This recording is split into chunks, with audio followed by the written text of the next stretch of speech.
Olá, sejam todos muito bem-vindos. Estou aqui com meu amigo Pedro Drummond para a gente bater um papo sobre empreendedorismo no Brasil, na Europa. Deixa eu fazer uma rápida apresentação sua aqui, Pedro, pode ser?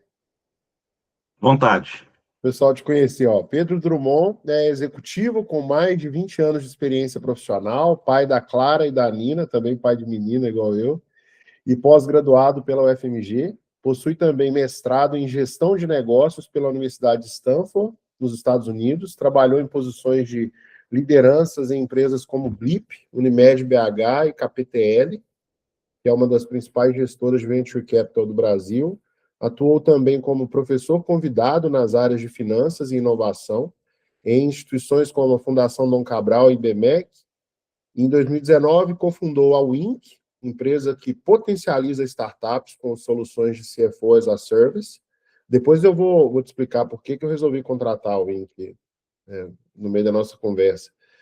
E desde 2025 é cofundador e CEO do Number, uma plataforma Software as a Service de FP&A, que age como copiloto financeiro para PMEs brasileiras. Bacana. Pedro, agora já falei isso tudo aqui, cara. Conta para nós aí um resumo da sua história, desde quando você começou a empreender, ou sei lá, desde quando você quiser, né? Quiser começar da infância também, até os dias de hoje, para a galera te conhecer também. Boa, Bruno. Obrigado pelo convite. É um prazer estar aqui falando com você, com a sua audiência. Cara, é engraçado que a gente vai ficando velho, a história vai ficando longa, né? Então, dá até medo de pedir para contar desde a infância, vai ficar o dia inteiro aqui. Mas tentando pegar a parte mais ali pós-universidade, início da carreira profissional, eu sempre transitei nessas áreas de liderança, de finanças, cheguei a liderar a área de RH em empresas de tecnologia também. A minha primeira experiência foi muito vinculada à tecnologia, uma empresa que já mudou de nome umas duas, três vezes, que é o Blip. Quando eu trabalhei lá, a empresa ainda se chamava TakeNet, depois se tornou Take, aí, né, acho que teve um nome intermediário, agora é uma super empresa, está indo super, né, bem no mercado. Acabei não mencionando no início, mas com esse sotaque aqui dá para ver que eu sou mineiro, né? Então, apesar dessa história Posso toda que você Galo também, né? contou, como é que é? Posso Galo, né? Sim, Português. sou atleticano com muito, muito orgulho. Sou atleticano roxo é até redundante, né? Que a gente é muito fanático, mas é isso aí, Eu, sou torcedor do Galo. eu acho que o atleticano, torcedor do Galo, eu me coloco nesse grupo também, a gente já tem uma predisposição para empreender, porque a gente já está acostumado a sofrer, né? Exatamente, a gente está acostumado. Na verdade, eu ia falar em risco, mas a gente já sabe que o resultado final nem sempre ou quase nunca é bom, né? Então a Quase gente nunca, né? sofre mesmo, E nem quase por isso nunca a é gente bom. desiste, né? Deixa de apoiar o time e acha que vai dar Exatamente. certo. Ó, o empreendedor é isso aí que você falou, não desiste nunca, né? Mas então, assim, eu, para chegar na carreira de empreendedor, foi um pouco tardio no meu caso.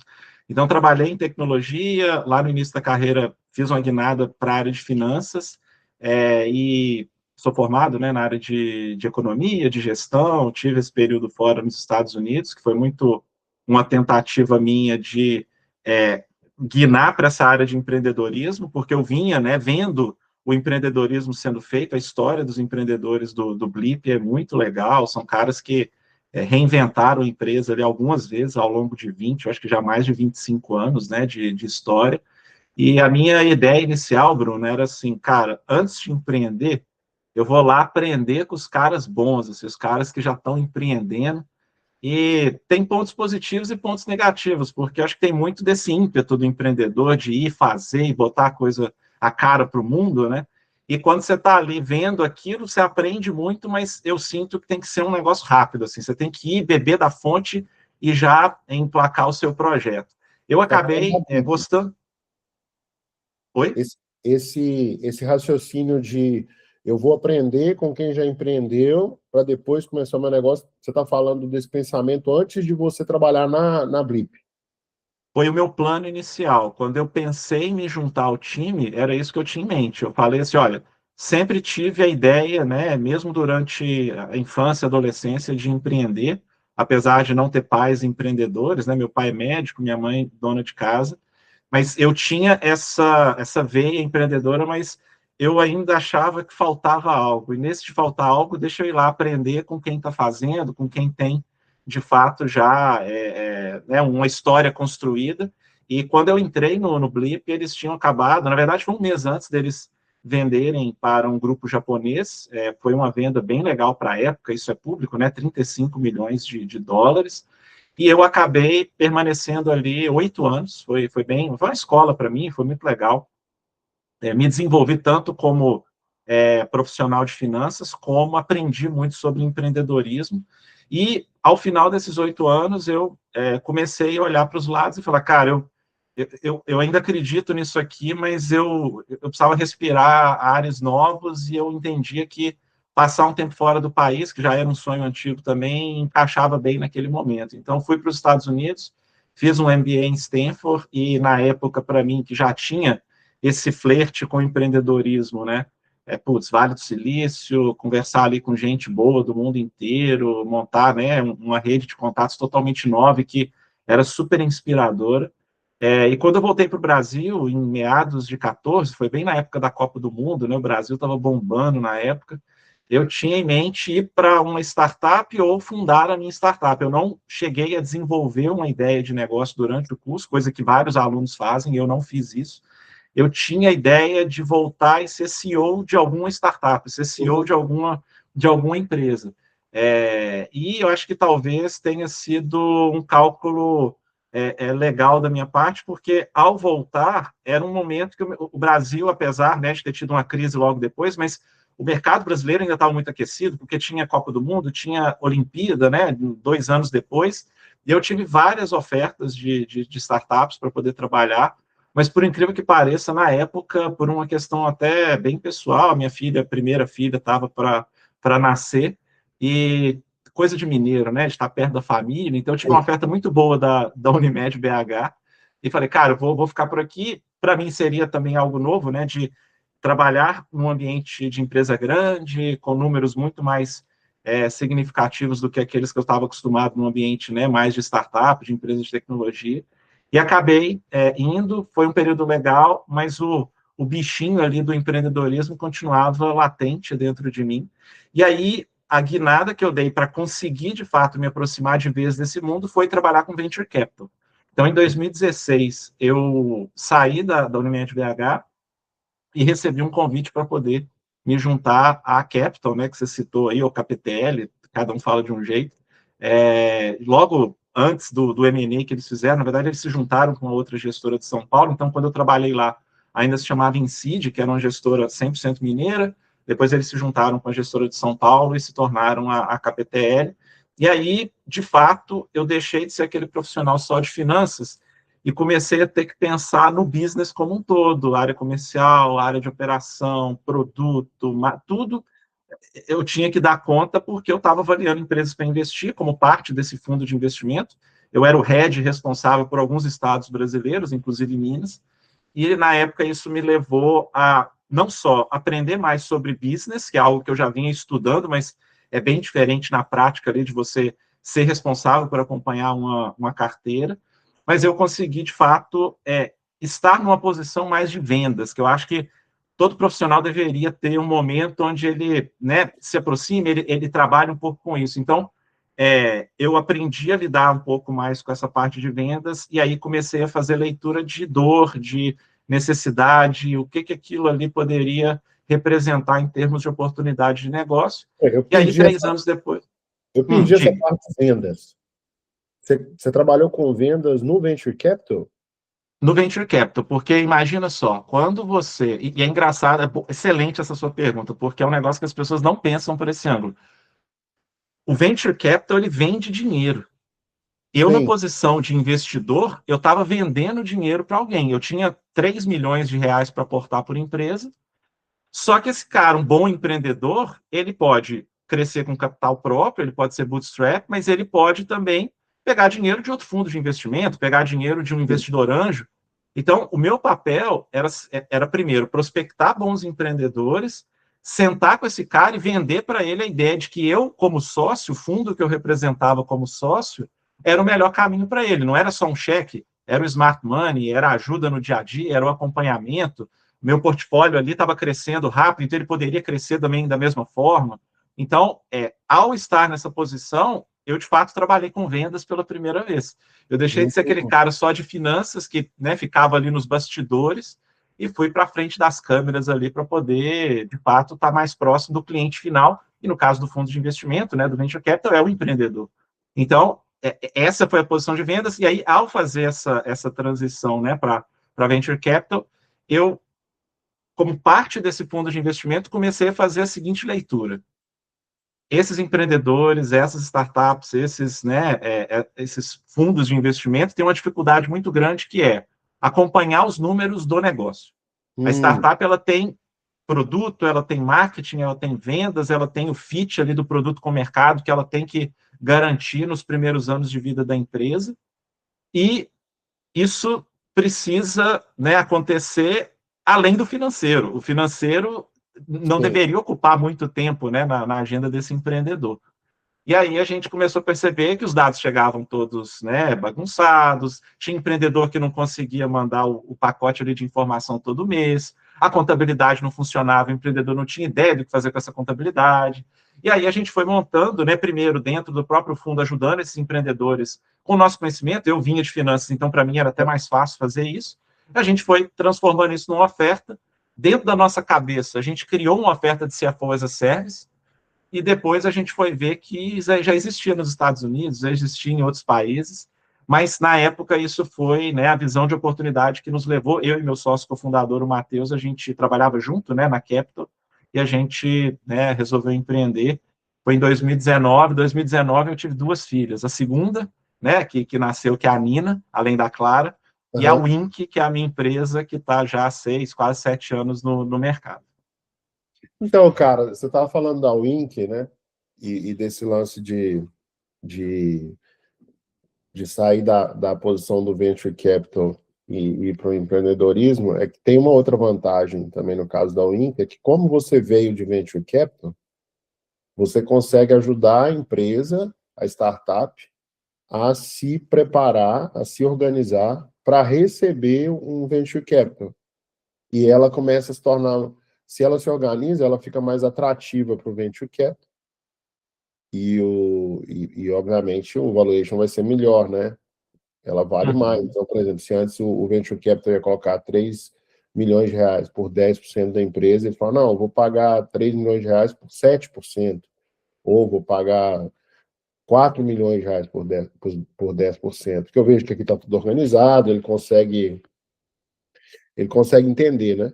Isso já teve essa situação, né? Eu sei de umas pessoas que você ajudou a levantar capital. Quando a gente começou a Wink, qual que era a nossa tese inicial? Não só entrar para organizar essa parte do financeiro e ajudar o empreendedor a entender os números do negócio, tomar melhores decisões, mas a gente tinha uma rede de contatos construída em Venture Capital. Então, a gente não só sabia o que o empreendedor precisava ter em nível de organização ali da casa para acessar esse tipo de capital, mas a gente conhecia os investidores e sabia o que eles estavam esperando encontrar nessas empresas. Então, os primeiros 3, 4 anos da Wink, a gente fez muito esse papel duplo, de entrar, organizar e, no momento certo, ajudar o empreendedor a captar ali uma rodada de investimento, por exemplo, junto a esse Venture Capital. Em alguns casos, a gente nem atendia o empreendedor como CFO as a Service, a gente já ia direto para essa ajuda mais voltada para o fundraising. E aí, na época, isso começou né, tipo, fazia sentido, mas a gente entendia, por, né, N motivos que não cabem aqui detalhar, que a gente era muito bom no CFO as a Service, e no fundraising, por mais que a gente tivesse ali alguns casos bem-sucedidos, a gente entendia que não dava para produtizar, não dava para transformar isso em algo tão caixinha, sabe? De maneira tão escalável. Então, no CFO as a Service, é um filão que a gente encontrou que dava para ter processos mais empacotadinhos, coisas mais organizadinhas. Então, a gente conseguiu, a partir daí, focar mesmo no CFO as a Service. O fundraising, apesar, igual você falou, de todo esse know-how, de toda essa parte aí que a gente ajudou alguns casos, inclusive muitos casos no início, a gente, de 2022 para cá, mais ou menos, a gente tem focado mais no CFO as a Service. Para você ter ideia, até M&A a gente chegou a assessorar, porque, né, tinha empreendedor que já tinha feito rodadas de investimento com a nossa ajuda, E aí chegou o momento de vender a empresa. O cara falou, putz, tá aqui um pessoal que já me conhece, Sim. eu já confio e pode me ajudar aqui nesse movimento. Mas eu acho que são business materialmente diferentes. O CFO as a Service, eu acho que, de fato, é a nossa competência principal e por isso a gente focou nisso. Acho que é isso. Cara, quando você olha assim para uma. Porque a gente já foi cliente da Wink, né? Uhum, uhum. E Foi como a gente se conheceu, inclusive, foi né? como a gente se conheceu e tal. E um dos motivos de eu contratar o Wink é porque eu estava passando por uma dificuldade com liderança no financeiro, Uhum, uhum. né? E a gente estava numa época de mercado muito aquecido e tal. E o que acontecia? Pô, para você ter um CFO, um gerente financeiro bom, ele é caro, não é barato. Sei lá, não sei quanto que ganha um gerente financeiro hoje no mercado no Brasil.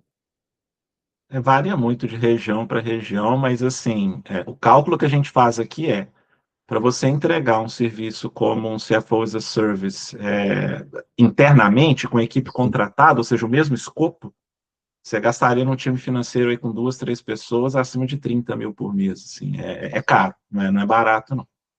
É isso, pronto. Aí não era 30 mil, mas porque não era só uma. Porque 30 mil são mais pessoas, né? E a Uhum. lógica Ou um CFO de mercado que vai ganhar mais ou menos isso, entendeu? Dependendo. é, Inclusive, esse mercado de São Paulo, se bobear, ganha até mais do que esses 30 mil que eu falei. Enquanto o CFO as a Service vai te cobrar, sei lá, um quarto disso, um terço disso no máximo. pois é, então. Esse lance, assim, o que eu pensei, né?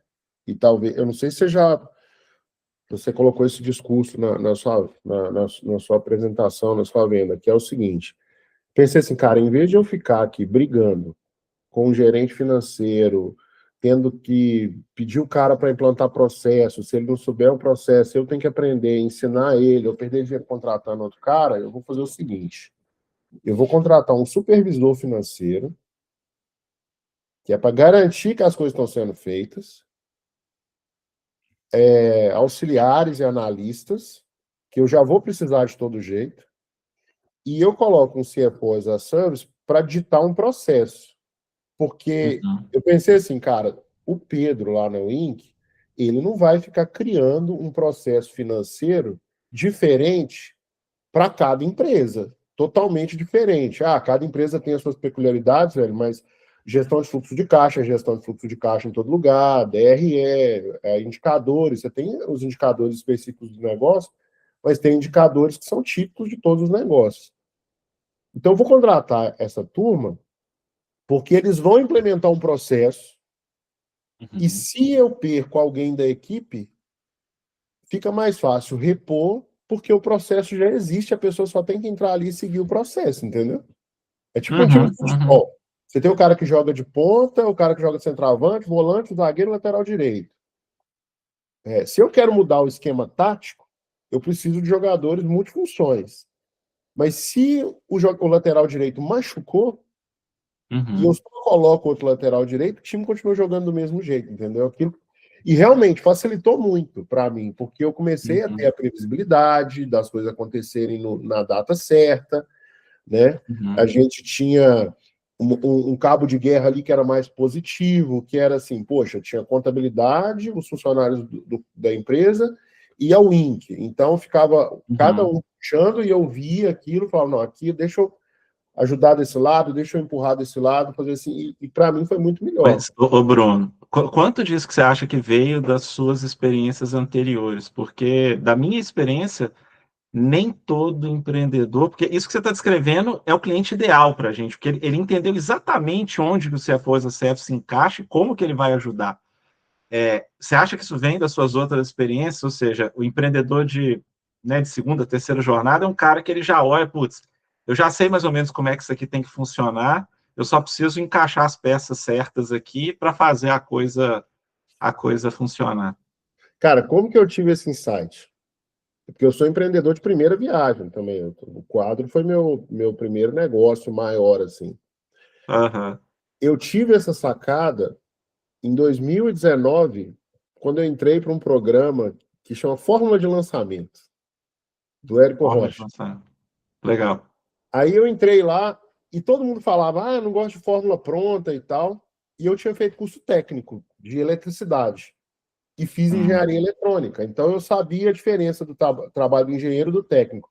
Eu pensei, cara, esse negócio aqui dessa fórmula de lançamento é uma técnica de aplicar os conceitos de marketing. E ele ensina o passo a passo num nível de curso técnico. Então, se eu tenho esse processo mapeado, eu não preciso contratar uma pessoa que vai elaborar uma estratégia, sabe? Porque a maioria das pessoas não consegue elaborar muita estratégia assim. As pessoas não são inteligentes nesse ponto. Então, a maioria das vezes ela precisa executar algo que já está minimamente estruturado ali, né? O mundo é assim, entendeu? Nem o Elon Musk lá, quando foi fazer o foguete dele, tudo bem, ele teve a ideia de fazer o foguete pousar, mas ele não programou nada, ele juntou uma galera e falou, cara, o que você vai fazer para esse foguete pousar? Voltar e pousar. Ele tem que comportar, tem que obedecer essas leis de controle aqui. Então já tinha um monte de processo que ele foi trabalhando em cima. Beleza, eu contratei lá a forma de lançamento. Fui fazendo, implementei e entrei para um programa deles eles chamam de mentoria, né? Que no final das contas era o quê? Você, periodicamente, tem uma análise da sua execução do processo. Existe um processo de vendas que vai durar ali 8 semanas, tudo mapeadinho, tem um cronograma, e depois de fazer, cada vez que você faz, você tem um feedback com um especialista de fora. E aí eu aprendi que quando eu trazia o meu gestor de marketing para participar, ele tinha que pensar menos. E ele não precisava ser tão bom de marketing, tão inteligente. Eu podia ter um gestor até mais barato que executava o processo bem, entendeu? E as pessoas tinham ali as suas funções naquele processo. Eu pensei, isso funciona porque um gestor de marketing bom, que vai fazer uma startup crescer, ele é caro. É tipo um CFO, ele é caro, velho. Ele não é um cara assim que você precisa ficar mandando ele fazer as coisas, entendeu?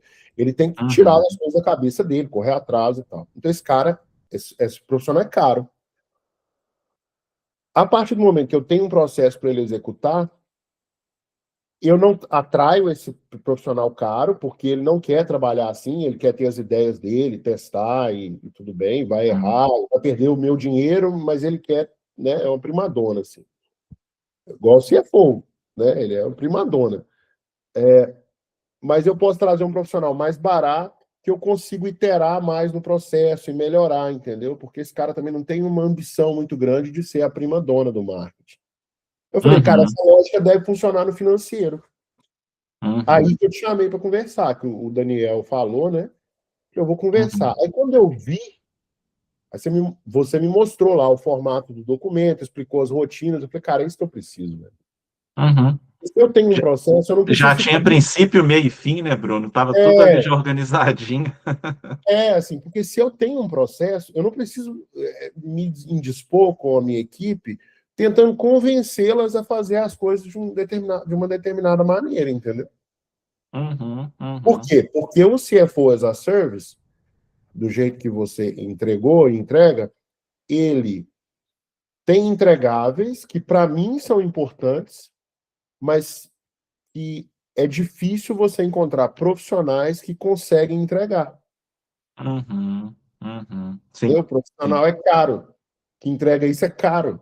E todo mundo quer ele. Aí esse cara fica lá, o cara é você, entendeu? Começa a trabalhar na Blip, todo animado e fica feliz. Nossa, estou aqui com os empreendedores e tal. Mas agora chega um momento que eu tenho que pensar mais alto, vou fazer um MBA em Stanford. Cara, esse é o cara que vai fazer um MBA em Stanford, entendeu? Esse cara tá pensando em outro nível, assim. Não é um cara barato.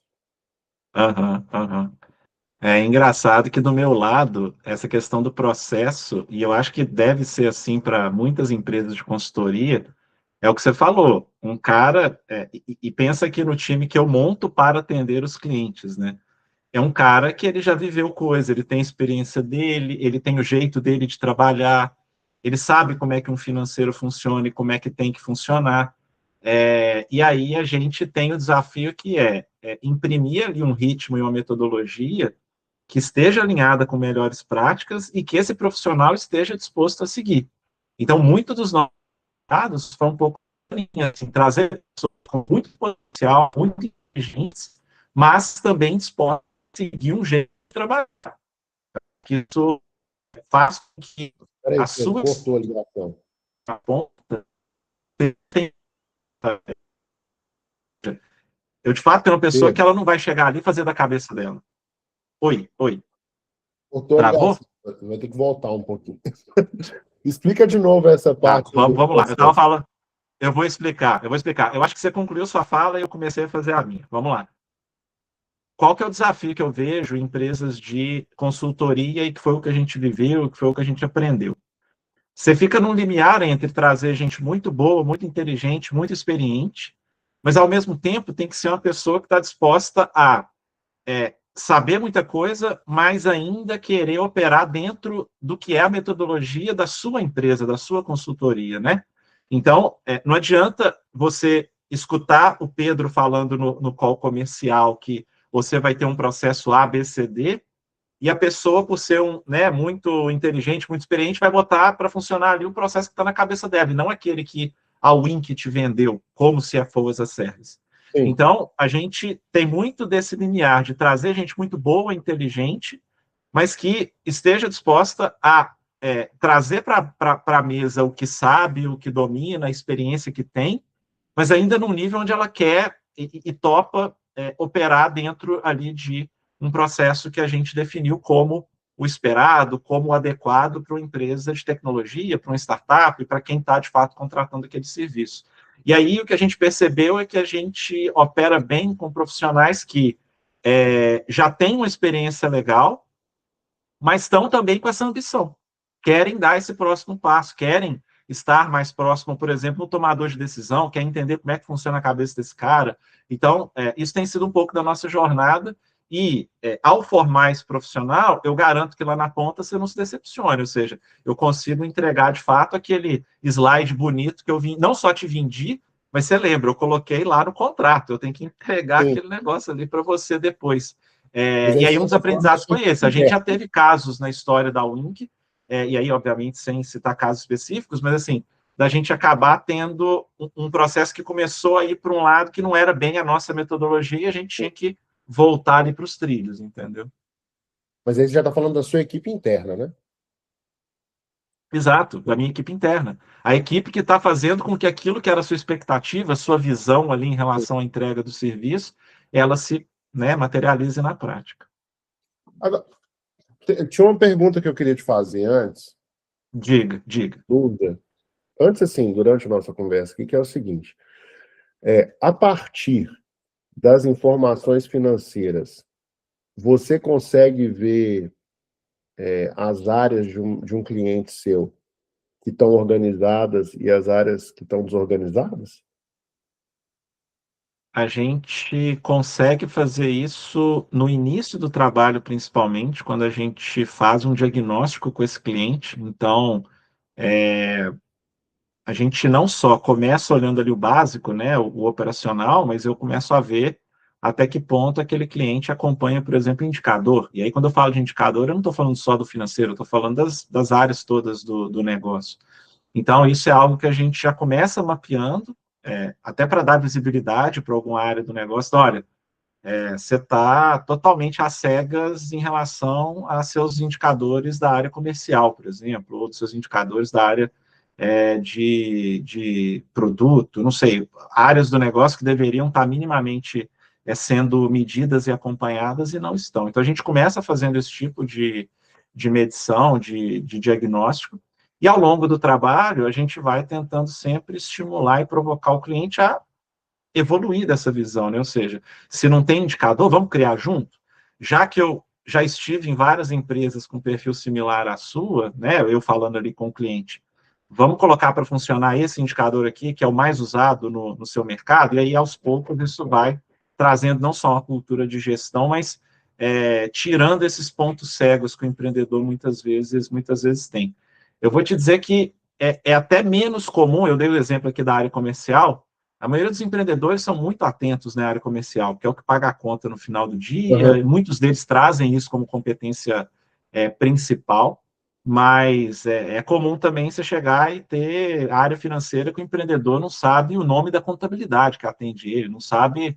Então, assim, isso é um pouco também do nosso papel de fazer com que o empreendedor passe a ver a área financeira como mais uma área que tem que evoluir junto com o negócio. Quando você pensa num processo que tem que funcionar e que tem que estar minimamente redondo, aquilo, você tem um parceiro que aporta aquele conhecimento, mas eu, como empreendedor, e aí falando com a minha cabeça aqui agora de empreendedor também, aquele é uma perna do negócio que, se eu não desenvolver, o negócio vai ficar manco também. Então, eu acho importante não só mapear esses pontos cegos do negócio, que eu acho que você está perfeito, e esse tipo de trabalho ajuda, a gente consegue, pelos indicadores e pelas interações periódicas ali com o empreendedor, entender. Vou te dar um outro exemplo. Cara, sua receita projetada para o trimestre era X, e aconteceu, sei lá, 20, 30% abaixo. O que está acontecendo aqui? Então, a gente sempre tem esse papel de instigar também, de buscar os porquês, né? O porquê que aquilo está acontecendo. Então, é um pouco do que a gente consegue fazer, sim. Na sua opinião, assim, o que que você acha que é como você define empresa organizada? Empresa organizada. Putz, essa é uma pergunta bem, vamos falar, é ampla, mas ao mesmo tempo é tricky, porque eu acho que depende muito do estágio que a empresa está. Eu falo isso muito no início dos trabalhos. A gente não está aqui para te ensinar a operar como uma empresa listada em bolsa. A gente está aqui para te ensinar a operar como uma startup que ou está procurando PMF, ou já está, né, no mercado escalando e crescendo. Então, eu acho que a organização é meio que um alvo móvel, assim, tá, Bruno? É meio que você tem a organização adequada para cada estágio de maturidade Uhum. daquele negócio. Então, vou te dar um exemplo clássico, tá? Contratação CLT e contratação PJ. O que o empreendedor faz na maioria das vezes? Cara, no início, bicho, você vai contratando PJ, você está testando aquela ideia, você quer ver se aquilo vai funcionar. Você não vai seletizar todo mundo. É um luxo que, inclusive, o caixa que você tem disponível, ele está mais bem empregado no produto, no marketing, na venda, do que, né, seletizando alguém. À medida que você vai se estruturando, que você vai, né, ganhando corpo, aquilo começa, de fato, a virar um assunto, virar um risco que você vai precisar gerenciar. Então, eu não te descreveria uma empresa organizada, está aqui o manual, é isso que você tem que seguir, mas sim como algo que você tem que ir entendendo o que é o ideal a cada estágio.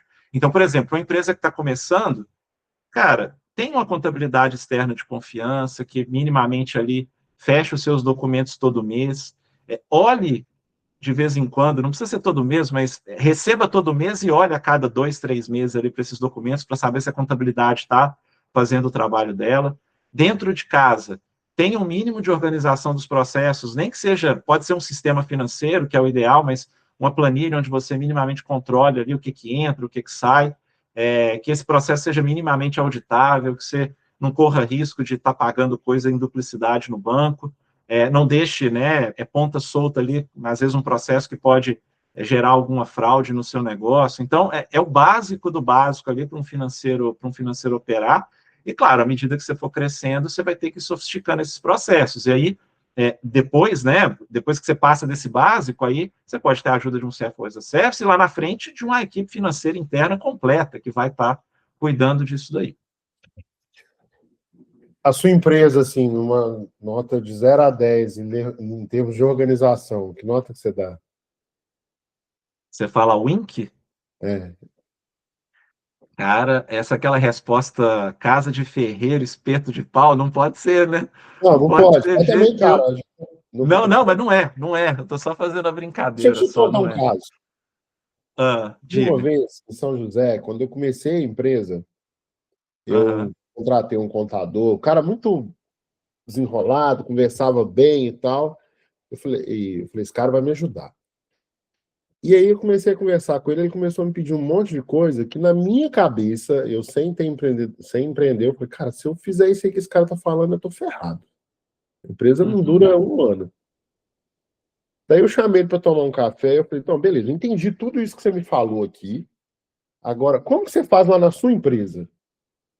Uhum. Aí ele, não, cara, mas eu não posso te dar conselhos que coloquem a sua operação em risco e tal. Eu falei, não, cara, beleza. Então quer dizer que lá na sua empresa você assume alguns riscos, né? Ele, claro, porque senão a minha empresa fecha em um ano. Eu falei, então agora estamos na mesma página. Vamos lá, quais são Mas os riscos que você toma? Perguntei para ele. E me fala Aham. aqui, o que acontece se eu fizer? Daí ele me explicou e tal, bonitinho. Eu falei, não, beleza, então nós vamos tomar esses riscos aqui, entendeu?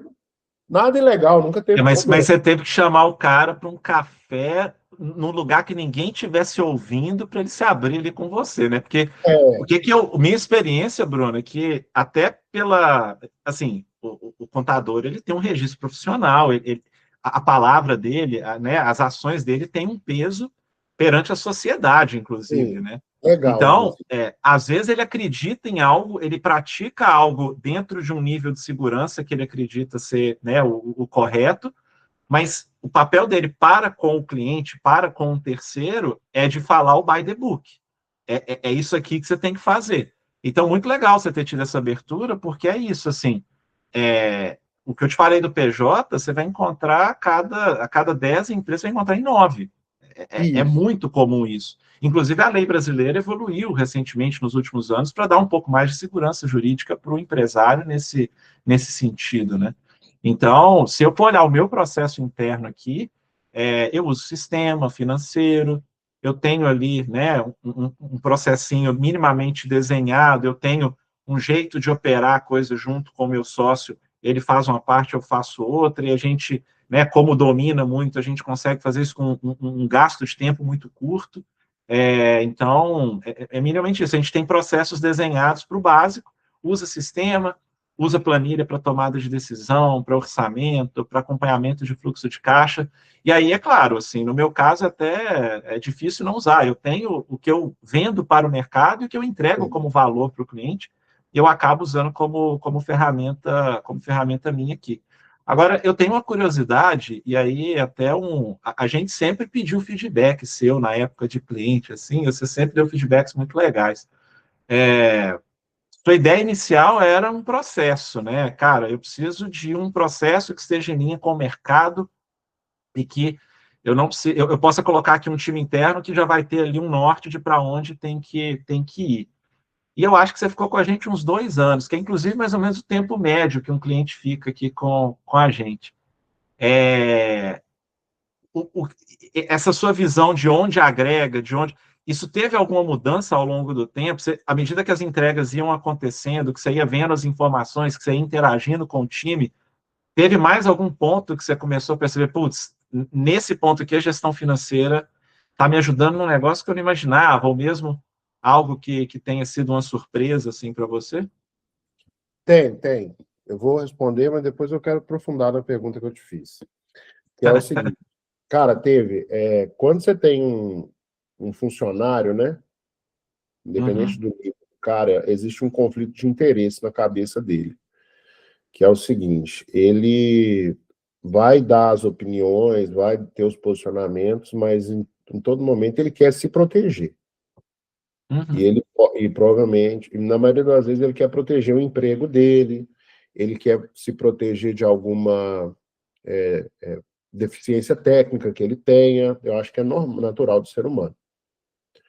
Então, e ele também, como ele está dentro da empresa, a empresa é pequena, e, cara, na sua empresa, isso você acabou de contar um caso, a sua empresa é pequena no uhum, sentido de poucas pessoas, eventualmente surge uma demanda nova, uma pessoa tem que assumir, entendeu? E uhum, quando o cara levanta uma bandeira, né, uma demanda, muitas vezes ele é desafiado a assumir aquilo ali, e ele tem que assumir, por um tempo, pelo menos. No processo de CFO as a Service, como o escopo é muito bem definido, né, então, Por exemplo, você tem vários clientes, então isso é uma coisa que eu percebi, assim, você não tem medo de perder o cliente. Uhum, Você, né? É uhum, lógico, você trata o cliente bem, atende o cliente, mas você não é aquele cara assim que faz nada fora da ética, do que foi combinado, ou do que você está proposto a fazer, porque por uma necessidade. Eu tenho que segurar esse cliente aqui de qualquer jeito. Isso é uma coisa muito boa.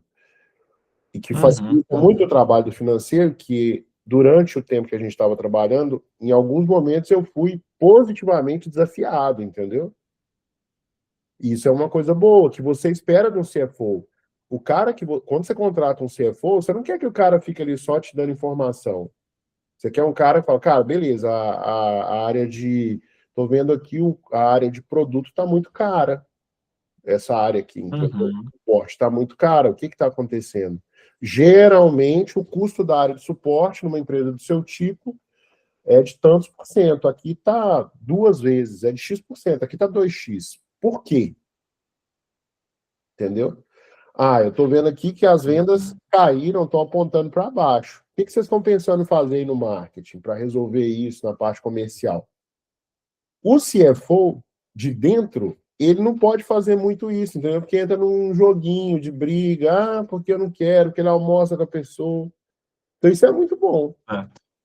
entendeu? Uhum. Perfeito, perfeito. Mas a pergunta que eu te fiz foi mais no sentido. Fica à vontade aí que eu desviei o assunto. Volta lá para sua pergunta. Não, a pergunta que eu te fiz foi muito no sentido de desmistificar um pouco essa lógica e que existem soluções perfeitas, entendeu? Uhum, E, e eu não quero entrar aqui nem no. Eu quero que você tire um pouco o chapéu assim de cara, o Inc, eu estou aqui para defender o Inc uhum, como produto, porque o produto, na minha opinião, é muito bom, ele não precisa ser defendido, ele é muito bom. Tem gente que está aí com vocês há muito tempo, tem gente que fez X uhum. com vocês e tal, mas eu queria que você desse um pouco para nós, assim, né? De a vida real do empresário, entendeu? Eu falei, cara, a minha empresa é muito boa, faz isso, cara, mas dentro aqui eu acho que ainda tem essas áreas aqui que eu preciso organizar melhor. Por exemplo, tem alguma área na Entendi. sua empresa que você acha que você precisa organizar melhor? Cara, tem, e no próprio financeiro tem, tá? Porque, vou te falar, para o tamanho que a gente está hoje, eu e meu sócio, a gente cuida do financeiro muito porque é o nosso know-how principal, né? A nossa competência principal, e a gente meio que não entrega o bebê para ninguém, né? Eu quero cuidar da criança ali e eu quero estar à frente, mas assim, a gente já deveria ter trazido algum tipo de ajuda, mesmo que mais operacional, para não ter que ficar cuidando disso o tempo inteiro. Mas indo para esse lado do empresário, cara, né, da vida real do empresário, vou te falar que eu, até pelo meu histórico de ter trabalhado muito mais tempo com finanças do que com essa área comercial, por exemplo, essa parte de alimentar a boca de funil lá no comercial, trazer lead, cara, e a gente, é igual você falou, a empresa, hoje somos 15 pessoas, então, assim, não tem muito recurso para poder eu delegar essa tarefa. Numa empresa desse tamanho, tipicamente, esse assunto vai ficar na mão de um dos fundadores. E eu sou o responsável pela área comercial. Então, a gente vive muito de indicação, e é normal desse negócio que a gente trabalha, né? Ou seja, um cliente gosta, o outro comenta, e acaba chegando ali uma pessoa para a gente conversar, mas a gente poderia estar crescendo mais rápido, e fazendo parênteses de que, desde que a gente fundou a empresa, a gente nunca terminou um ano menor do que o anterior, a gente sempre cresceu ano após ano, inclusive agora em 2025, mas a gente olhando outras referências de mercado, outros cases, inclusive fora do Brasil, daria para a gente estar crescendo mais rápido. E aí, cara, como parar e olhar para essa área, como estruturar processo, traz a ajuda de fora, o fundador mesmo que tem que olhar isso por conta daquela fala que todo mundo está acostumado de é o brilho do olho do dono que faz a venda ali no início e tal. Então, em qual momento você muda essa chavinha, né? Eu preciso de ajuda, e no final das contas, esse meu raciocínio em relação ao comercial é muito parecido com o raciocínio de um empreendedor que está avaliando se traz ou não ajuda para a área financeira, né? Ou seja, Sim. será que eu ainda consigo dar conta sozinho ou eu preciso de uma ajuda externa? Então, acho que essa é uma área que a gente poderia estar cuidando melhor. E estamos, né, cuidando dela com um pouco mais de foco agora em 2026, uma das metas aí para o nosso ano. Agora, a parte, eu acho que de RH, todo o restante aí, todas as outras áreas da empresa, eu acho que a gente está, assim, dentro do que se espera, igual eu falei, né, você me perguntou o que é organização. Uhum. Dentro do que se espera para uma empresa desse tamanho, eu acho que está legal, mas, cara, comercial é um negócio que me incomoda. Eu levanto e vou dormir todo dia pensando em como talvez ter uma estratégia de canais um pouco mais agressiva, né? Ou seja, a gente já tem alguns canais bem desenvolvidos, mas a gente às vezes é um pouco reativo em alguns deles. A pessoa precisa lembrar da gente para fazer a indicação, coisa que eu poderia estar um pouco mais presente ali na agenda da pessoa. Então, vou dar um exemplo de uma coisa que eu tenho feito, que muita gente tem feito, acho que você também tem experiência nisso, que é usar mais o LinkedIn como uma vitrine. Então, eu tenho feito muitos posts. Inclusive, eu estou bem feliz hoje que o post que eu fiz ontem é a melhor performance que a gente já teve nos últimos quase um ano. Então, assim, eu estou bem feliz. E talvez seja encontrar, eu queria até depois saber a sua opinião sobre isso, mas é encontrar a forma de se comunicar. É encontrar aquela comunidade que quer te acompanhar e que quer consumir aquele tema que você está colocando ali. Então, eu passei 6 meses falando muito da Wink e do Number, que é a nossa outra empresa, que depois eu posso Uhum. falar um pouquinho mais dela. Mas, assim, muito citando, né? Wink, Number, Wink, Number. E acabou que eu vi que isso dava uma repercussão, mas não era aquela repercussão tão assim, intensa quanto a gente gostaria. E agora a gente está mudando um pouco a estratégia para falar de uma área de conhecimento, que é uma área que eu entendo que tem muitos profissionais que estão interessados naquela área, e, cara, tem sido muito legal, a gente tem conseguido um retorno bem, bem bacana. Então, assim, só que como é que isso conecta com a demanda, né? Ano passado a gente já conseguiu fechar clientes pelo LinkedIn, Uhum. mas como que isso vira uma fonte previsível de demanda? Mas Esse você não é um fala negócio trivial. qual área que você está falando? Me dá um Pra, exemplo mais claro, assim. vamos lá, eu estou publicando conteúdo sobre finanças, vamos falar genericamente, sobre finanças no LinkedIn. É hoje isso E que você está fazendo. é isso que eu estou fazendo. Pessoas de finanças começam a me acompanhar.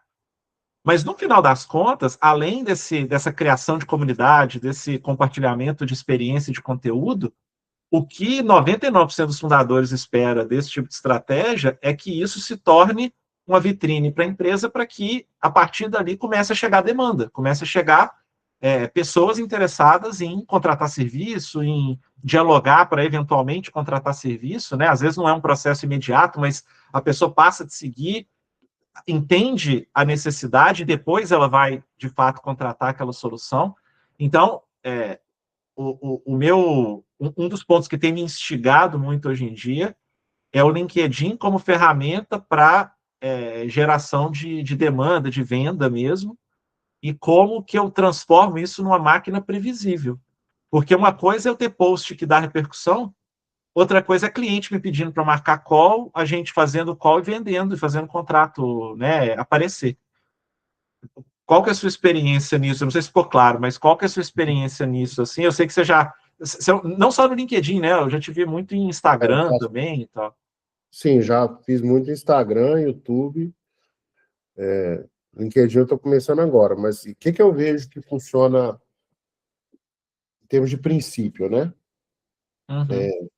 A, as pessoas, elas querem provas de que o problema que elas têm pode ser resolvido. Então, para isso, elas precisam encontrar pessoas com o mesmo problema que elas têm e pessoas que resolveram aquele problema dessas outras pessoas. É a lógica da indicação. Como Perfeito. que eu uso isso no cursinho? Vou te falar o exemplo do cursinho, depois a gente faz um Uhum. paralelo com o negócio. Então, o aluno, quando ele matricula no cursinho, ele quer passar no vestibular. E aí tem vários tipos de pessoas. Tem a pessoa que quer passar direto do ensino médio, tem a pessoa que tentou uma vez e não passou, tentou duas, três vezes e não passou, e tem a pessoa que está mudando de carreira. O Uhum. que eu faço? Eu mostro essas três pessoas reais, entendeu? E situações que essas três pessoas reais vivem. Um exemplo do aluno que está no terceiro ano do ensino médio. Ele entende que o tempo para ele estudar é muito escasso. Por quê? Porque ele tem aula de manhã Uhum. e o tempo livre é à tarde. Ele quer estudar na parte da tarde para o vestibular. Aí eu faço um processo que é mostrar pessoas que passaram por essa situação e conseguiram aprovação direto do terceiro ano do ensino médio. Essas pessoas, que são ex-alunos, contam os seus problemas e eu explico como que eles organizam, entendeu? Então, no Uhum. caso do financeiro, uma coisa que você poderia fazer é pegar um problema comum que o dono enfrenta, que é a troca do gerente financeiro. Pô, cara, eu não consigo Uhum. segurar o meu líder do financeiro. E às vezes o negócio está na cabeça dele e eu fico com esse medo, o meu financeiro não está aguentando mais e eu não tenho como mandar ele embora, Uhum. né? Aí o que você pode fazer, por exemplo, conta esse caso ou entrevista alguém que passou por isso e mostra a jornada toda da pessoa, antes, durante e depois, entendeu? Legal. Então, por exemplo, se você poderia fazer, por exemplo, uma entrevista comigo, me perguntando, eu ia te contando a história. Aí você começa a trabalhar em cima dessa história. O que a gente fez para Uhum. resolver? O Uhum. Bruno tinha um problema que ele nunca conseguia ter o fechamento do mês. Era um problema que a gente Uhum. tinha. Aí o que a gente fez? Olha, a gente montou, organizou, ele passou a ter o fechamento do mês. Como que a gente faz? A gente tem uma equipe interna, né? Tem Uhum. essa pessoa, tem essa pessoa, tem aquela. Eu fiz as contas com o Bruno para ele contratar uma equipe para fazer isso, ele ia gastar 30 mil por mês. Mas ele não podia, então eu preferi cobrar dele, sei lá, você falou um terço, 10 mil por mês para Uhum. organizar isso para ele, os Uhum. outros 20 mil ele investiu em captação de cliente, captação de lead, entendeu? Uhum. Trazer esse Uhum. lance assim para a história da realidade. O que eu vejo que está muito chato no LinkedIn é que a galera, não estou dizendo que eu não use, eu uso também, às vezes, Aham. é que a galera tá pegando o texto que a inteligência artificial usa e coloca lá, entendeu? Então você vê muito texto que é tipo um jogo de ping-pong, Uhum. que o cara é, Frases curtas, né? entendeu? Muito quebradinho e tal. Uhum. É. Então, por exemplo, o cara chega e fala assim, né? Por exemplo, eu vi um post seu aqui que é assim, ó, um erro comum ao contratar um CFO as a service é esperar que ele funcione como um CFO full-time. Uma frase simples, Uhum. entendeu? Aí o cara da IA fala assim, como é que ele fala assim? Ele falaria tipo assim, o CFO as a service versus CFO full time. Onde o jogo escala? Aí bota Aham. o jogo O no que meio. não, qual é a chave para mudar o jogo? Alguma coisa assim, não tem? Entendeu? Aí fica muito saco. Não tem história real. O que faz, Aham. cara, eu vejo assim que engaja muito é a história real. A gente está passando por um problema no Brasil, eu não sei como que é nos Estados Unidos, né? Aqui em Portugal é uma paradeza total. Aqui em Portugal, até hoje, você tem o cara que senta no café e fica tomando café, olhando pro tempo. Um cara de 40 anos que ainda faz isso. No Brasil, você não tem, tá todo mundo papapá no celular. É verdade, é Mas verdade. o que está muito problemático no Brasil é o lance do influenciador, entendeu? A galera está Hum. comprando do influenciador. Então, o Uhum. cara quer resolver o problema da empresa dele, aí aparece um outro cara, tem 10 funcionários na casa dele, assim, é ele, a mulher e uma criança. Mas ele precisa de 10 pessoas para fazer a rotina dele funcionar, e ele viaja de helicóptero e tal, não sei o quê, vem, eu vou resolver seu problema, vai custar 3, 4 mil reais por mês, uma mentoria, não sei o quê. Aí você conversa com o cara meia hora por mês, entendeu? Mas como ele está vendendo um sonho que você tem, Aí você Uhum, vai o uhum, empresário vai lá e compra aquilo. Sendo que, às vezes, uhum, o que resolve empresa mesmo, velho, é processo, entendeu? uhum, uhum. É processo. O que resolve empresa é processo. Então, eu acho que seria bom você. Uma coisa que você poderia fazer é trazer mais histórias reais. Eu gostei do que você falou da dor. A dor é bem legal, né? Porque para você se identificar, se conectar com aquilo ali, é isso, né? Putz, o cara está vivendo a mesma coisa, ou aquele cara ali que ele está entrevistando, ou aquele É, caso que ele está contando, viveu ou está vivendo a mesma dor que eu estou passando aqui. E ali você se conecta a uma comunidade e, eventualmente, você vai consumir alguma coisa daquela comunidade, né? Para te ajudar naquela dor, te ajudar a resolver algum problema. Mas é uma forma legal de pensar, é um ângulo interessante, sim. tem outro lance que é o da indicação, que é alinhamento de expectativa. Por exemplo, eu estava ajudando uma empresa de crédito à habitação aqui em Portugal, né? Crédito imobiliário. E o Uhum, cara falou uhum, assim, Bruno, ó, eu faturei 700 mil euros ano passado e esse ano eu quero avançar para 1 milhão de euros. Ah, beleza. O que você faz? Ele, eu faço um trabalho de indicação. O meu crescimento é todo baseado em indicação, a joia. E para cada indicação que chega para você, quantas você fecha? Cara, eu fecho, a cada duas eu fecho uma, no mínimo. Né? Beleza, às vezes ele a cada três fecha duas. Beleza, indicação é isso mesmo. Beleza, vamos começar aqui a fazer um trabalho de geração de leads e tal. Aí a gente começou a fazer um trabalho de geração de leads, criou uma posição para ele na internet, começou a gerar tráfego e tal. E ele começou a receber leads, num volume que ele não tinha recebido ainda. Né? uhum, Começou a receber tipo 5 leads qualificados por dia. E ele não tinha isso. Ele nem tinha funil nem nada. E ele falou: não tá funcionando, não tá funcionando. Eu falei, cara, mas beleza, o lead chegou. E aí, o que que você faz? Ele, não, eu mando um e-mail para ele no dia seguinte. E depois? Ele não responde. E depois? Cara, não faço nada. Não, cara, o lead que vem pela indicação, ele tá muito quente. É só você não uhum, tratar ele mal, entendeu? Você pode até rejeitar ele uma vez ou duas, mas você não pode pisar na cabeça dele. Agora, o lead que vem do marketing, ele ainda não te conhece, não tem indicação, então você precisa fazer um uhum, relacionamento com o cara. Você tem que mandar para ele algum material que ajuda. Você tem que entrar em contato com ele o mais próximo possível do dia que ele entrou em contato com você. Então, por exemplo, lá na Take, na Blip, né? uhum, Se eu uhum, vou lá no chat e preencho meus dados lá no formulário, cara, não dá 15 minutos, tem alguém me chamando. uhum, uhum. Então, quando você começa a operar na internet, tem esse lado. O cara tem que ser muito mais rápido na resposta.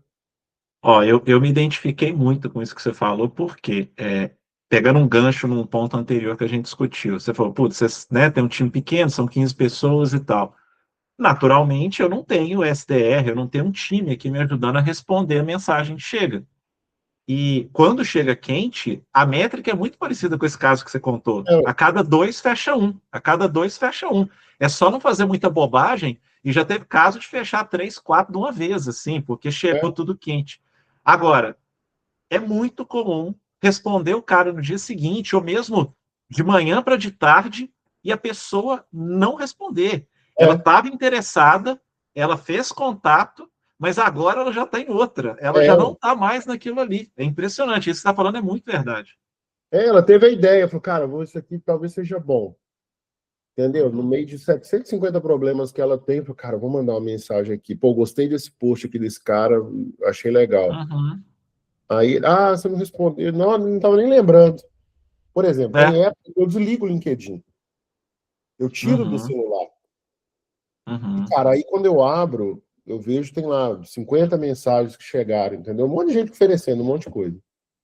uhum, Então, assim, quando a pessoa manda uma mensagem para você, é mais frio do que uma indicação, mas é mais quente do que quando você aborda, uhum, entendeu? uhum. Quando Sim, você aborda que é o cold call total, né? Uhum, quando você aborda e a pessoa te responde, é mais frio do que quando a pessoa te manda uma mensagem, mas é mais quente do que quando você aborda e ela vem e não responde, entendeu? Então tem essa escalinha, assim, que é bom a gente olhar.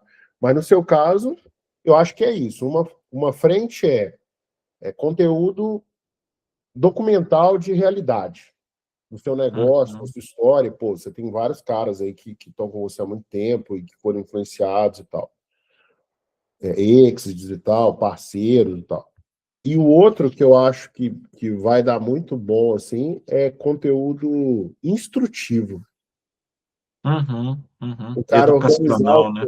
se você ensinar o cara a organizar o financeiro dele, você vai ter 10 caras que vão tentar. Vamos pensar só nos que vão tentar de verdade. De 10 que vão tentar de verdade, 5 não vão conseguir. Desses 5, 2 vão te contratar. Porque vão ver que é mais barato, entendeu? Esses caras já sabem fazer, né? Exato, exato. O empresário, ele toma a decisão muito baseada em... uma decisão comercial, entendeu? É mais barato ou é mais caro do que a situação que eu tenho É bem hoje? custo de oportunidade, né? Eu vou ficar É isso. aqui dando soco em ponta de faca, sendo que pago aqui esse valor, está resolvido e eu foco em outra coisa, exato. É muito melhor o cara pagar 10 mil para você e usar os 20 que vão sobrar para comprar lote. É porque é o que dá Qualquer dando para coisa comprar que ele quiser, ultimamente, né? né? Agora tá a moda, estão fechando um pouco por semana no Brasil. É, lote na lua e tal, o que o cara quiser fazer com o dinheiro, é isso, é essa liberdade, além de N outras coisas, né, de tranquilidade ali que o cara vai ter, de que a coisa vai andar redonda, né. Mas Antigamente, legal, o pastor vendia lote no céu, né? é isso que eu tô falando, na lua, né, no céu. Sim.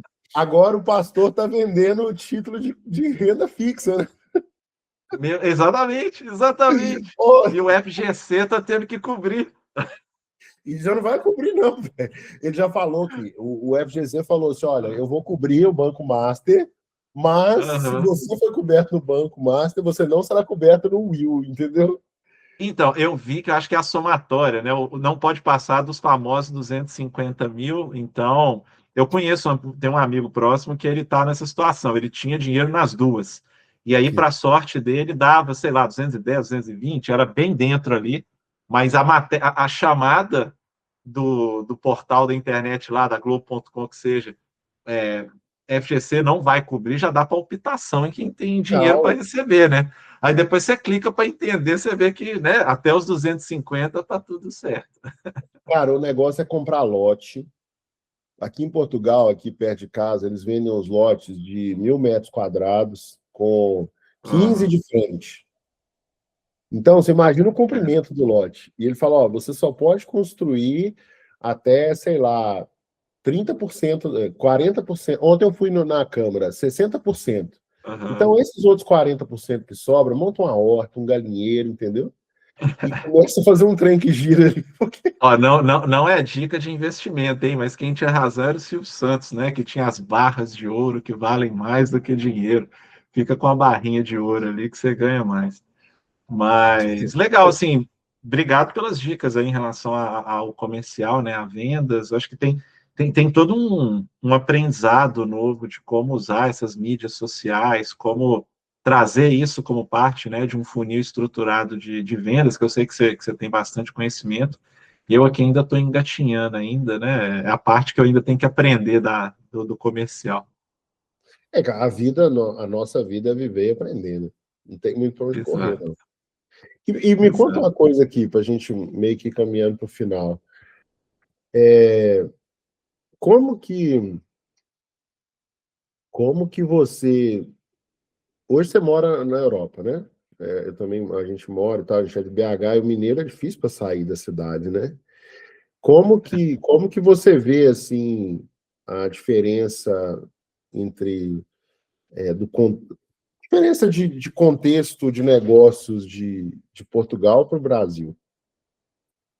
que você acha? Pergunta difícil. Pergunta difícil essa, porque eu tenho amigos portugueses, então eu tenho que pensar muito aqui antes de responder. Eu vou te contar a minha experiência, a minha história com essa questão. Quando eu tomei a decisão de vir para cá, né, em 2022, na verdade foi em 21 e a gente veio em 22.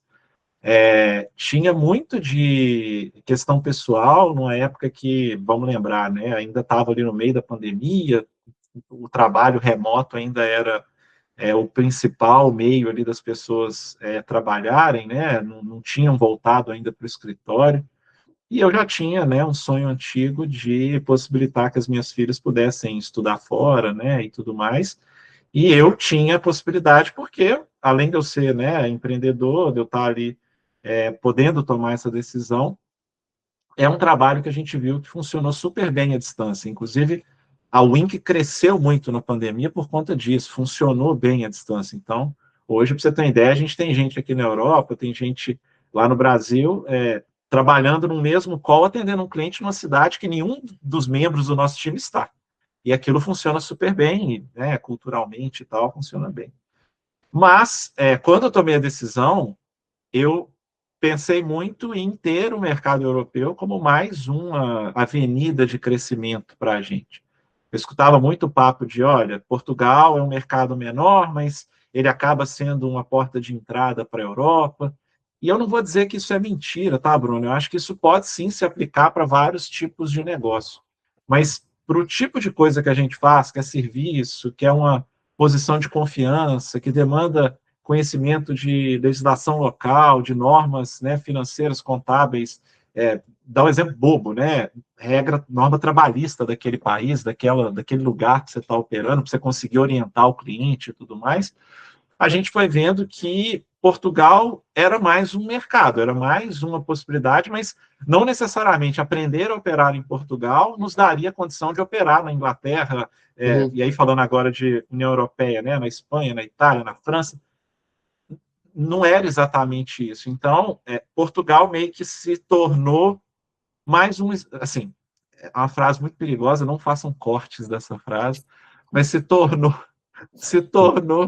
mais um Estado brasileiro para a gente, no sentido de que são mais 10 milhões de pessoas, são mais X, né, milhões de empresas que estão, ou milhares de empresas, que estão ali podendo consumir um serviço como o nosso. Então, eu sinto que é um ambiente de negócio que ele, obviamente, é menor que o brasileiro, então ele tem menos oportunidades de negócio do que o brasileiro, e eu sinto também que o português, assim como nós mineiros somos, aí eu vou puxar, não é nem a sardinha nesse caso, a culpa para o nosso lado, a gente também é muito de quem conhece quem, de quem que, putz, aquele é amigo do Sim. fulano, né, é o parente do ciclano e não sei o quê. E o português é muito disso, de fazer negócio com aquela pessoa que ele já tem alguma relação, algum conhecimento. Isso é quase que do ser humano, mas você tem ilhas onde isso não funciona. Então, por exemplo, não funciona no sentido de ser mais aberto. São Paulo, as pessoas estão ali para fazer negócio, é uma cultura muito mais pró-business, pró-negócio. Talvez aqui em Portugal, se eu fosse comparar, Porto e Aveiro são cidades mais fechadas do que Lisboa, por exemplo, que é mais cosmopolita, que tem uma Sim. abertura maior para as coisas e tal. Mas eu sinto isso, é um mercado menor e talvez mais fechado. E no nosso caso, particularmente, quando a gente colocava isso na balança de um lado e do outro, todo o potencial ainda não explorado do mercado brasileiro, onde a gente, entre aspas, né, fala a mesma língua e conhece mais profundamente a cultura ali daqueles clientes, a gente acabou optando por explorar cada vez mais o mercado brasileiro.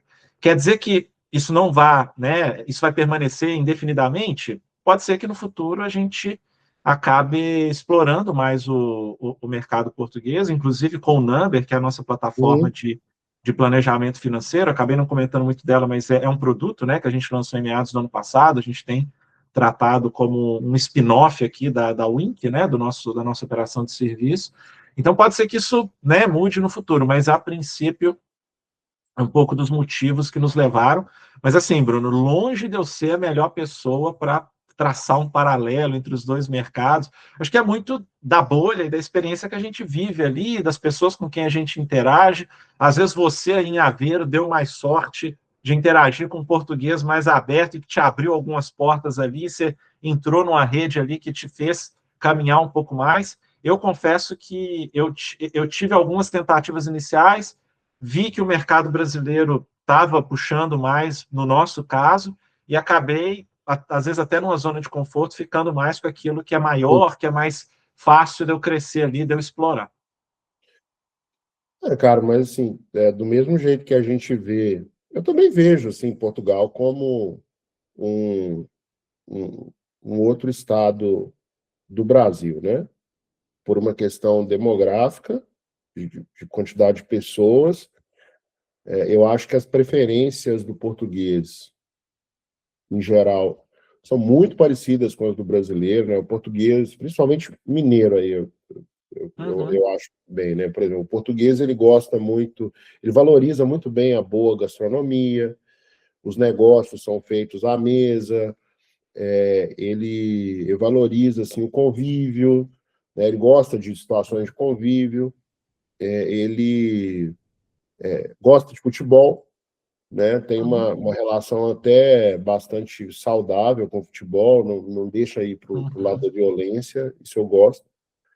E eu acho É que um tem país muito. bem religioso, assim como o Brasil. Eu achava que fosse mais, mas É? assim, porque eu tenho um costume de quando eu estou conversando com as pessoas, eu vou me despedir, eu falo alguma coisa do tipo, Deus te abençoe, fica com Deus, vai com Uhum. Deus. E eu já vi, aliás, no Brasil todo mundo fala amém, amém. Vai, que Deus te acompanhe também, amém, que Deus também te abençoe. Aqui não, velho, aqui quase ninguém fala, parece que eles não acreditam em Deus, entendeu?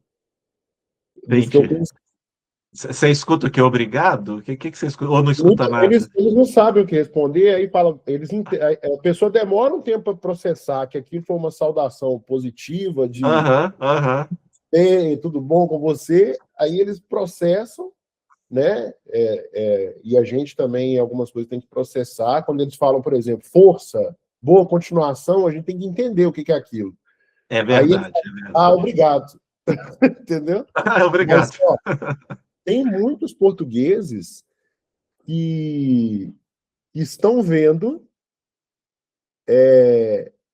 que tem um português que fala assim, como assim o Portugal é mais um estado brasileiro? Tem esses que acham ruim. Agora tem outros assim, então quer dizer que Portugal é mais um estado brasileiro? Aí o cara olha para 200 milhões de clientes, entendeu? Exato, exato. Aí ele olha, 200 milhões de clientes, o salário mínimo brasileiro não chega a 300 euros. Uhum. Então ele fala, cara, um salário mínimo menor. Então, os caras estão montando empresa lá no Brasil, ou contratando mão de obra brasileira para atender a Europa. Porque aqui, cara, você vai no caixa do supermercado, todo mundo fala inglês. E se Uhum. o cara fala inglês, francês, espanhol e português, né, uma dessas três, geralmente eles falam duas dessas três, e português, ele consegue fazer o match perfeito de mão de obra brasileira, que é muito qualificada, eles já entenderam a mão de obra brasileira, cara, é muito qualificada, tem muita mão de obra qualificada, eles conseguem fazer esse match, entendeu? Por exemplo, tem um colega, e aqui você vai saber de quem que a gente está falando. Eu não vou falar aqui em público porque Claro, claro, claro. não tem essa autorização, mas que o cara literalmente vende mão de obra brasileira no Reino Unido. Uhum. Você já viu qual que é a conta? Uhum. Você sabe de quem eu tô falando? Sim. Se, Pronto. se, eu- se eu tô, se eu tô entendendo bem, inclusive, é meu cliente. Então, é isso. É deles mesmo que eu tô falando. Cara, esses caras são Legal. clientes, entendeu? Aham, aham. Eles, Sim. eles foram É o negócio inteligentes. da arbitragem. Você fez uns vídeos um tempo atrás sobre Sim, arbitragem, não é o lance fez? da arbitragem. É o lance da arbitragem. É Aham. muito barato, cara. Você contrata lá, vou contratar aqui um profissional 1.000 libras por mês. 1.000 libras por mês é 7.000 reais no Brasil, Exato. entendeu? Só que esse profissional que custa para que o funcionário recebe 1.000 libras, ele custa para uma empresa inglesa contratar 5.000 libras. Então, mesmo que o cara que faz o match cobre 3 mil libras, ele está muito na vantagem, entendeu? Ele ganha 2 mil libras por cada profissional, assim. Então, Sim. e, por exemplo, Eu acho que no fundo... diga. esse cara do crédito, 60% do faturamento dele de crédito à habitação é para o mercado brasileiro. Os caras nem vêm aqui, velho, e compram a casa, entendeu? Uhum. No fundo, eu acho que é um pouco do que eu estava falando. A minha experiência dificilmente vai ser representativa desse todo. Tem muita gente que sabe fazer esse business cross-border aí, e está aqui, está lá, e essa mão contrária, né? Porque a gente, como brasileiro, pensa muito na gente vindo para cá, mas é o que você falou. Para o português, o mercado brasileiro desculpa o termo, eu vou falar um termo mais leve, é um supermercado, assim, é um grande mercado, Ah, são sim. 200 milhões de pessoas, eu ia falar um palavrão, mas eu me contive. Então, sim, eu acho que saber fazer isso, agora, tem as barreiras do desconhecido, né? Por mais que o português esteja acostumado a ver novela brasileira, consumir música brasileira, mas, cara, ele não sabe muito bem o que é CLT, ele não sabe muito bem como é que é a legislação brasileira. Agora o cara está entrando lá e tem uma tal de uma reforma tributária que nem o brasileiro sabe o que é. Então, assim, Ninguém entendeu né, aquilo. como é que eu navego esse negócio? Então, assim, é algo que... Mas para quem está disposto a chegar e abraçar a oportunidade, super, super legal mesmo. Então. Ô, Pedro, para a gente terminar aqui, até por Uhum. causa do horário, o que você acha, assim, que é a principal vantagem do cara ter uma empresa organizada? Pro dono, vai, não Ô, vamos falar Bruno, do negócio. travou metade da sua pergunta. Repete ela para mim, por favor. Pronto. Na sua visão, olha só para o indivíduo, dono da empresa, Uhum. né? Tira o contexto de negócios e tal. Para o cara, qual que é a principal vantagem assim dele ter uma empresa organizada? Para ele, para a pessoa física dele. Cara, dormir tranquilamente à noite, assim, porque eu, como empresário, dando a minha, todo mundo olha sempre a metade cheia do copo no sentido de, pô, o cara tá rico, o cara, né, tem funcionário, tem não sei o quê, mas para o empresário, a gente está lidando com risco e tendo que suportar risco o tempo inteiro, né? Seja, né, da sua equipe, seja do cliente que paga, não paga, o contrato que fecha, não fecha, renova, não renova.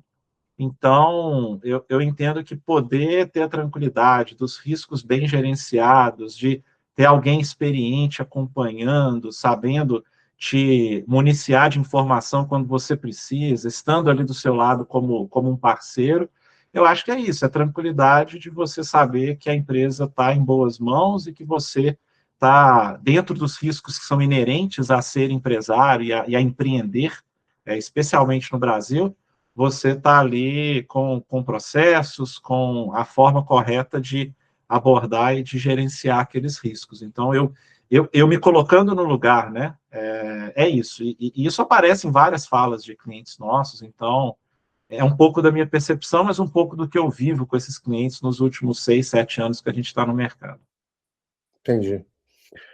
Tá bom.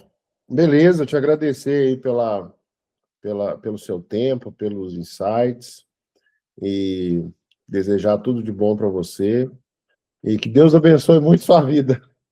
Amém, amém. Até logo então, Pedro. Vamos marcar uma próxima para a Valeu. gente falar só sobre o number, pode ser? Boa. Fica, né, já aceitei o convite, vamos marcar. Tá bom. Então, pessoal, é isso aí. Muito obrigado. Depois vocês entrem lá no site da Wink, vou deixar aí na descrição para vocês conhecerem mais o Pedro, tá bom? Um grande abraço para vocês e até a próxima. Até logo, Pedro. Até mais.